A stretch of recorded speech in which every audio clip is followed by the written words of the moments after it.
Okay guys, tonight we're going to talk a little bit about clean package design. Now this was inspired a little bit by the class I'm teaching at the user group right now, and also by a package I was cleaning up at work today. So if you look at this package, and this package doesn't do anything, this is just a shell to give you an example of what's going on here. Typically what you'll have in a package is you'll have a list of truncate statements, right? And so that should actually be truncate tables, right? So you'll have a list of truncate tables, and then you'll go off and you'll run all of these other data flows at the same time, because it's all disparate data and they can just all run at the same time. Now there are a couple major problems with this, and really it depends on how you look at it as to how major the problems are, right? But first off, I've got this in a nice pyramid design right now, right? But I spent so much time organizing that, and bringing in another table can really mess that up, right? So getting your arrows just right, getting everything, you know, laid out properly so you can so that you can see the package, so you can read the package really easily, is a little difficult, right? And of course then if you're like me, you know, you gotta be a little OCD about how symmetric everything is and all that. So there's really a better way to go about this. What we need to do is we need to get rid of all the arrows so that our package is just a lot cleaner, okay? And that's really what the sequence container is for. So right here, we're going to slide in a sequence container. Oops. Now, I'm going to tell you right now that all the ones on this side go with the higher ed DW database, and all the ones on this side go with the IT bookworm database. So what I want to do is I just want to kind of select all of those, and I want to delete all the constraints, all the precedence constraints in there, right? So I'm going to take all these guys right here. I should be able to control that. There we go. And I just want to take those and put them inside there. There we go. Now from in here, I can arrange these a little bit nicer, because while the pyramid's fun, right, it doesn't really do much for you. Do that there. Do that there. And then do that one there. So now I'm running every one of these. Come here. There we go.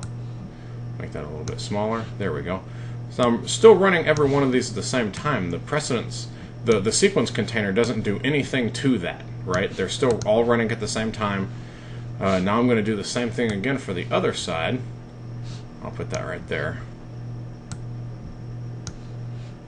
And I'm going to make a triangle. I'm going to make a box over that. Hit the delete key. Get rid of all those. Draw a box around these guys. Drag them into the container. There we go. And same thing again. And let me move this over here a little bit. Now I just need to arrange them,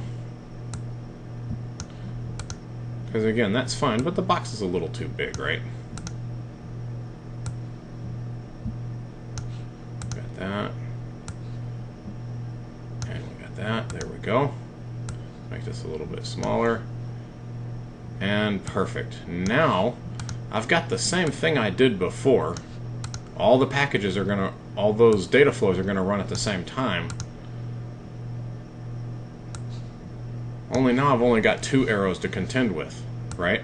And for somebody like me, it's easier to get it perfect, because I just can't stand that. So anyway, you can see what I did here. It's a lot easier to read now, and just to kind of complete the picture, remember we're talking about being able to read a package, right? So all of these, I want to preface this with the sequence, because it's the sequence container. I want to preface this with the, I want to name the container, the sequence container, after the connection manager that it belongs to. And then here, sequence IT bookworm. There we go. So now I know that all of these are controlled by this one, and all of these are controlled by this one. Now, I realize that's a simplistic example, but it gives you the idea what's going on here, right?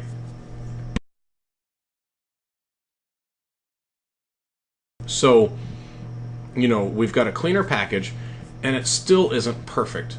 And the reason it isn't perfect, and now you can take this for consideration, right? Everybody's not going to want to do this. It's something I like to do because when I troubleshoot packages, it makes it a lot easier, especially when I'm developing, right? So what we're going to do is we're going to put every single one of those, every one of these data flows in its own sequence container. And this is going to look a little thick. I'm not going to do the entire thing with you sitting right here, right? I'm only going to do a couple, but I'll show you what this is going to look like. So I'm going to drag another sequence container in here, and I'm going to take this guy and I'm going to put him in here. Now, why would I want to do that? And I'll drag another one in here, and then I'll take this one and I'll put it in there. There you go. And then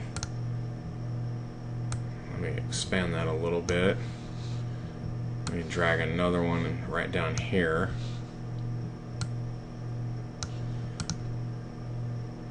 And I'll put this one in here. And drag another one over here. Come on, get in there. There you go. Put that one in there.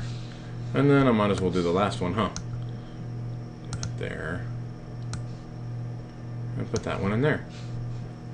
So, what would be the reason for something like this? And again, you can arrange these, right? And you want to name your sequences. Again, you don't want to leave them just hanging out there without names. You want to, because when you get the error logs, you know, when you go through the error logs, if the package ever blows up, it's much easier if everything has a name, right? It's much easier to find where the error is if everything has a name. So, all right, I've got this in here. Now, what happens if when I'm developing it or in production, if this is a package that I wrote, say, 8 months ago and I can't remember what it does? You know, I'm going to want to open up the package. That's almost the first thing, almost always the first thing I do, unless the error is just so incredibly simple. Almost always the first thing I do is open up the package and see what it does, right? Especially if I've got a specific error, you know, in a data flow or something. I want to look in there and see what's going on. And chances are I'm going to want to run that individual step. And the problem comes right here when you've got all of the truncate statements in a row, right?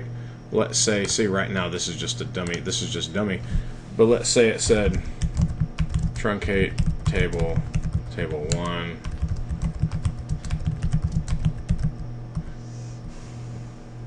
table 2, and so on and so on and so on, right? So let's say it said that. So the first step is going to be to truncate all of the tables and then go through and fill all of the tables. Well, what if I only want to run this one? What if I only want to run this one? I've got to come in here and comment the code out, right?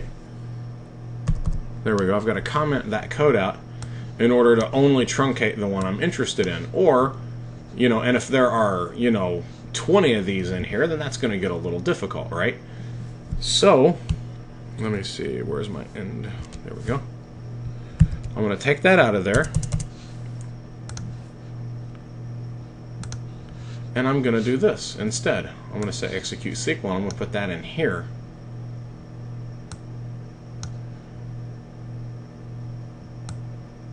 There we go. Double click on this guy. I'm going to say, since that's table 1, I'll go ahead and say table 1, right? I'll call it truncate table, not tab, table.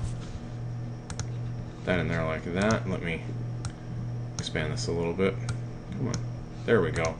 So now you can see I've got a sequence container inside a sequence container with a workflow inside of there. So every table, yeah, see, I didn't assign it a thing. And since this side is higher ed, there we go. And so now I can run this container. I can right click on the container and say execute, and it's going to take care of all its own business. It's going to truncate its own table, and then it's going to load its own table. And this makes it really easy, and the same thing's going to happen over here too, right? If I just Control C on that to copy it, come over here, click in there, Control V, that's going to make that way too big. Yeah, it is. Look at that. Oh, nice. So I need to drag that up there.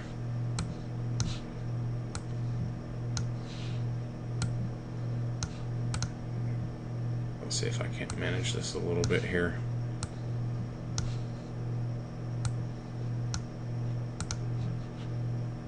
Put that right there.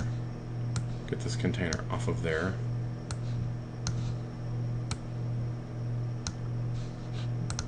Get this container off of there. There we go. So yeah, don't do that.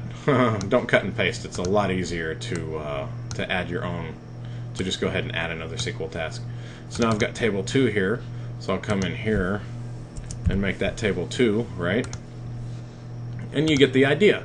So now I've got, and of course I would want, and again, I'd want to name these, right? So I would name this one, I guess I have to go over here, fine. So name, I would call this sequence table 1, and I would call this one sequence table 2, and so on, right? So now you can really see what's going on in this package. Now, where the value really comes in, and this is where this paradigm really pays off, is what happens if I've got other stuff to do as well, right? So what happens if I've got to add some post-processing tasks? What if I want to add a loop to a specific table? What if I want to merge some flat files with a specific table? Or what if I need to manage indexes or constraints for a specific table? I can just tack that stuff on the end of here. Now watch this. I'm going to collapse these guys like that and move them down. So now I can just hide all the stuff in there so that it's out of my way. Because what I'm going to do is I'm going to drag this down here. So what if I wanted to add another SQL execute task on the end of here? Do that right there. And let's say after that I needed to add a file system task.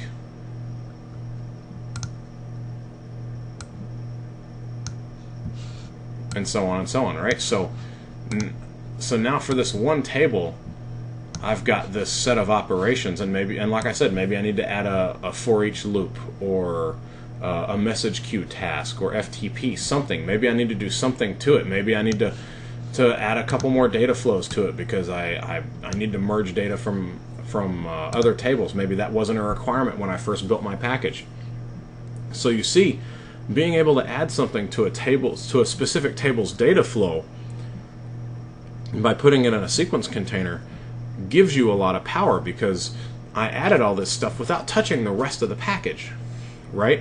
I didn't have to touch anything in order to make that happen. And the original pyramid design we started with, that wasn't the case. Not only would I have to completely re-architect the constraints, right? The precedence constraints, I would have to completely re-architect I'd have to move everything around in the package to make sure it was still readable. And this way, it's absolutely still readable. There's absolutely nothing wrong with this, right? So I've got one that's a little bit bigger than the other one. Now it's not, right? So now they're all back to the same size again, and everything's perfectly readable. So, you know, that's really one way to do this, and it's a really good way too, by the way. It's just really good design practice. Now, some people will say that it's better to put an individual table in its own package so that you don't have to worry about that anyway, and you can just deploy the individual table. That's certainly one way to go. That has its own management nightmares, right?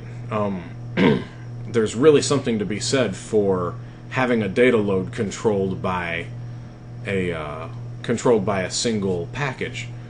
Maybe next time I'll get into some of the pros and cons of both of these methods so that you can kind of make your own decision on what you want to do. But for right now, that's good. I'm going to keep this as short as I can, but I just wanted you to see how you could go from somewhat of a messy design with arrows all over the place to a clean design with only 2 arrows. And another thing that really makes this useful, here, let me collapse this one. Another thing that really makes this useful is what would happen if each one of these were, if I had something on the end of this. So let's say I had to do something on the end of that. So when all of these were done, let me collapse this, I had to run another SQL task to maybe clean up some stuff, right? Can you imagine in that original pyramid design, every single one of those 10 arrows would have had to, not only was coming from here, they had, each one of those 10 data flows had an arrow coming from the truncate tables, but it also have to have another one going out the bottom to the execute SQL task. So you would have 20 arrows, 20 lines on here for just a handful of tasks, and now we've got 4, right? So there you go. That's a quick primer on good package design. And if you're gonna have everything in a single package, then it's a really, really good idea to use sequence containers like this to keep the arrows from exploding, right? And use sequence containers inside of there for each one of these, so you can manage each table's process and not have to disturb the rest of the package.